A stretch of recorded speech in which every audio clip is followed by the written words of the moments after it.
Do you see any of the questions as far as Mm. linebacker, edge, or elite corner play? Do you see some of those answers either on the horizon or were some of them already answered after this spring game?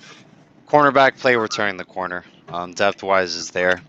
We have three corners right now, four including Dunson, not including Ivy, that can compete for a starting role on any Miami team. The past 10 years, I really love Mhm. Isaiah Dunson. He blew up under Coach Feely, and depth has finally been answered at that position. Edge Mhm. rusher, I'll be honest, I'll be completely surprised if we have one defensive end get over 4 sacks this season. Um, Woo! I'd be Four. surprised. I'd be Give surprised. me a Scotty. I could get four in my sleep. Don't make me get out of retirement. I They don't think call me the I think QB killer for nothing. you have a lot of solid players on this for your edge rushers: Javari Harvey, DeAndre Johnson, Cam Williams, Chance Williams. You have a lot of solid players. The talent is there, the skill set's there. We haven't seen a lot of film on those guys. They haven't gotten a lot of playing time, so I'm curious how they're going to play throughout an entire season. This is the first time in a while I'm actually very excited about our defensive tackles unit. I think it's very solid. I think there's a lot of depth. Nesta Silvera, Leonard Taylor. You got Jonathan Ford, Jordan Miller, Jared Harrison Hunt. I mean, I'm smiling just think of that. So the tables are kind of turning. Last couple years, it was defensive end. We were spoiled. I think we're going to be spoiled at defensive tackle in our interior. So I'll flip that on you. With those guys, I think they're going to have a huge splash this upcoming season. Harrison Hunt, he's going to be our most consistent D tackle. And Nesta, he's hot and cold, I feel like, in his play.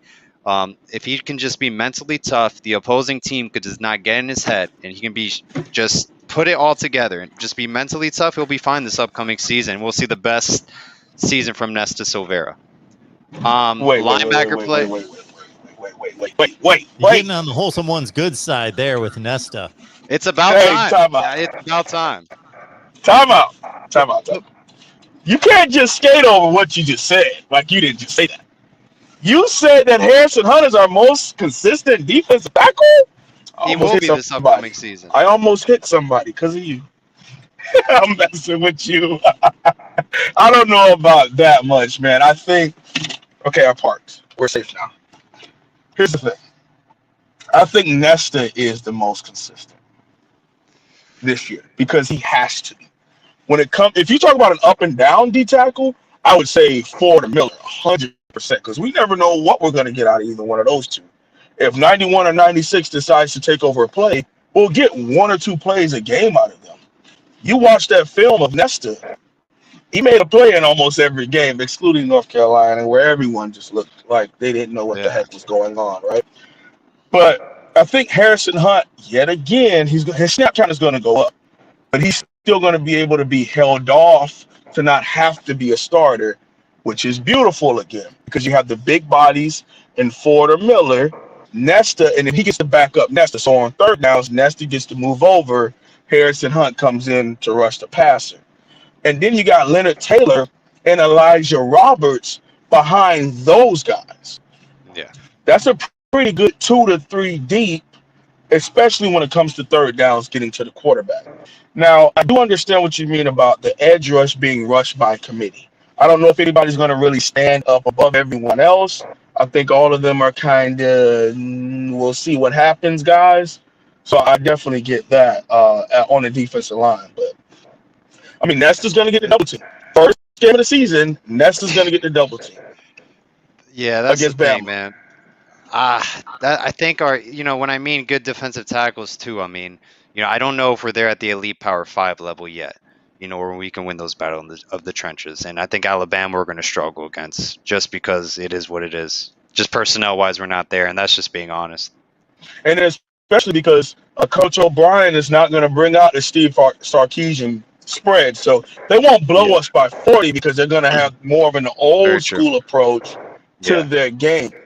I still think we lose the game, but I mean, it's not going to be like, either the Lane Kiffin or the Steve Sarkisian spread where they were airing it out, right. throwing for, 400 yards in a game, 115 on the ground. It'll be a little different. They're going to line up and come right at you. What are you going to do about it? And that starts with the men closest to the ball, the one techniques and the three techniques and the defensive tackles that we're talking about now. And until somebody shows me, besides Nesta, who's gonna get the double team, they're not gonna let him take over the game. So if anybody else can disengage from an offensive guard and make a play on the other side of the line of scrimmage, we're gonna be in trouble. It's just that simple. How do you Especially feel because about our linebackers? linebacker, I went into this camp because everybody keeps talking about Corey Flag, Corey Flag, Corey Flag. Okay. I turn on the game. I didn't I didn't see anything. Did you see a big play from 11? Nothing. We're missing that hit stick player, man. We're missing that. We used to have at Miami. This was in past defenses. We used to have that middle linebacker, that Denzel Perryman, that would just come through, shoot through the gap, and you will remember him when you ran that football every single time. Absolutely. And Absolutely. under Manny Diaz's tenure, we have not recruited the same way at the linebacker position. We have brought in athletes to fill in that Mhm. role lately. That's what we did with Keontre Smith. Same thing we did with Sam Bruce. He's a 3-3-5 stand-up edge rusher. You force him to play middle linebacker, you wonder why he's not succeeding. That's just simple. That doesn't even take you to be a coach for 10, 15 years to realize that. A Right, fan can turn on the film and realize he's not used to this. Why are you forcing it? right. That doesn't make any sense. Now I have to overcoach you to try to get you on the same level as other people. And then he's already the best linebacker on the team, but he doesn't really know what he's doing. He's just see ball, get ball. Now, Right. I'm not a hater. I by no means have anything against Corey Flag, but all this hype, and I turn on the film and I'm like, where's this guy that everybody says is the next great linebacker at Miami? Now my question Yeah, is, go ahead. this is probably the weakest linebacker core I've seen in a while.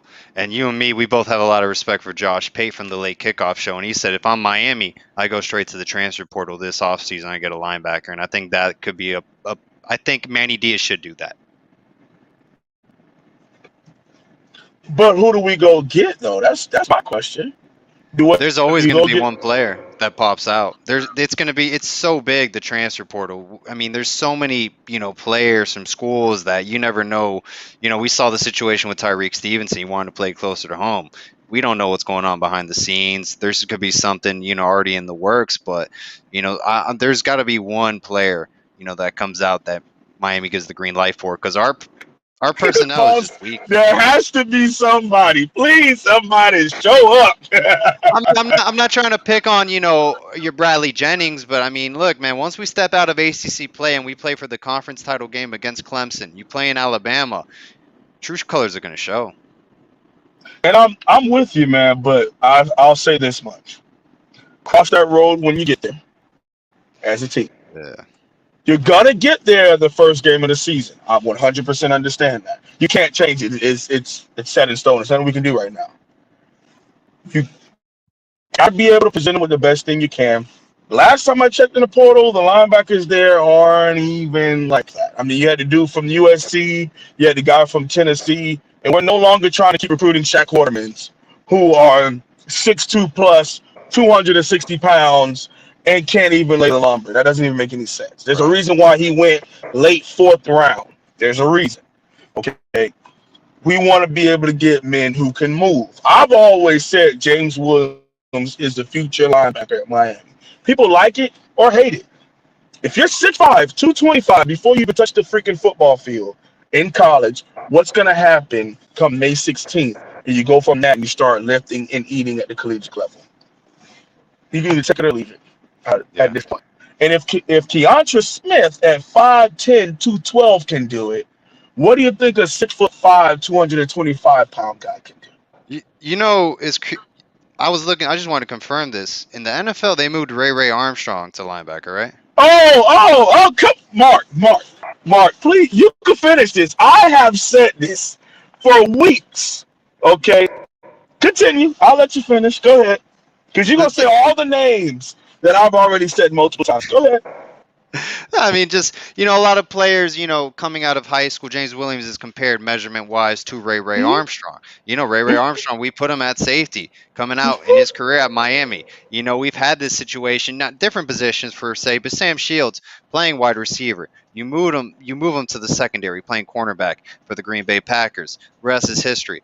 Start putting players in at their appropriate positions, and it's tough to identify. And I feel like that relies on your staff at hand to identify those players. Where in the NFL, it's a better coaching staff you have. They can identify, evaluate players compared to college football coaches. So they're going to make the necessary improvements right away and the position changes, and it's going to benefit a lot of players. So, hey. I think those were just two quick examples. I mean, I can think of plenty more if we had more time. You go Ray Armstrong gets the NFL. Jamal Carter, he gets to the NFL for the Broncos. What is he? Linebacker. Because the way we look for hard-hitting safeties. That's what we look for: physical, athletic, hard-hitting safeties in the transition. Because everybody wants to recreate Sean Taylor. We're not going to do that. No, you will never. Yeah, nobody will ever recreate Sean Taylor. Nobody. That's absolutely. My thing. Number one, that number should be retired, of course, for what he did, but to pay respects to him being murdered, you probably should go ahead and retire that number, so no one else has to deal with that. Because we got people in our fan base calling Irvin Hall trash because he wears 26 and he's just not Sean Taylor. It's not his fault. He's not 6'3", 225 pounds. But do you know who's 6'3", 225 pounds? Actually, he's taller, and he's coming here. But you want him to play safety. Not you, but fans. They want him to play safety. Okay. Mm-hmm. There's probably so I can say you can put Amari Carter. Well, they're putting him in the striker, which is where he should be at. You can probably put all those players at inside linebacker. That you mentioned, Amari Carter, Gervin Hall. They're just physical. They're athletic. They have the measurements for it. It's not like it's a hard position like an edge rusher, like a defensive tackle, where you need physical measurements, physical arm length. I mean, you would know best, wholesome one. So if you're stating it, I'm just a guy. I'm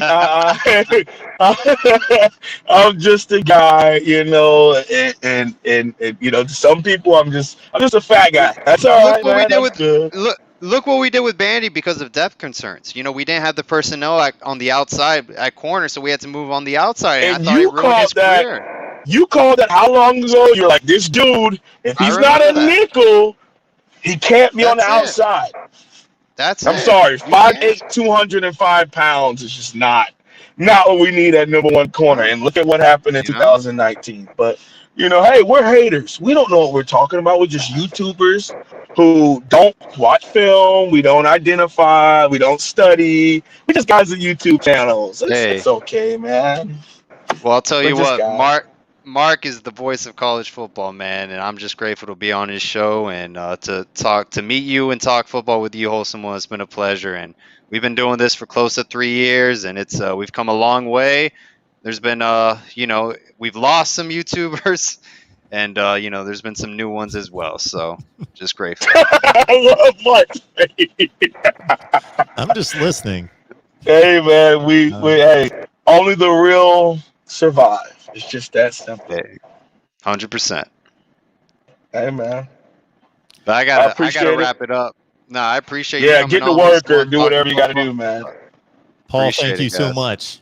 Appreciate it, Mark. Thanks for having me on, guys. And hopefully we'll be able to do a collab like this, you, me, and Mark, later on in a future date. We'll set it up. That sounds good, Paul. Absolutely. Appreciate it, guys. I appreciate it. Head on over to Paul's channel. Appreciate that, Paul. Have a good one.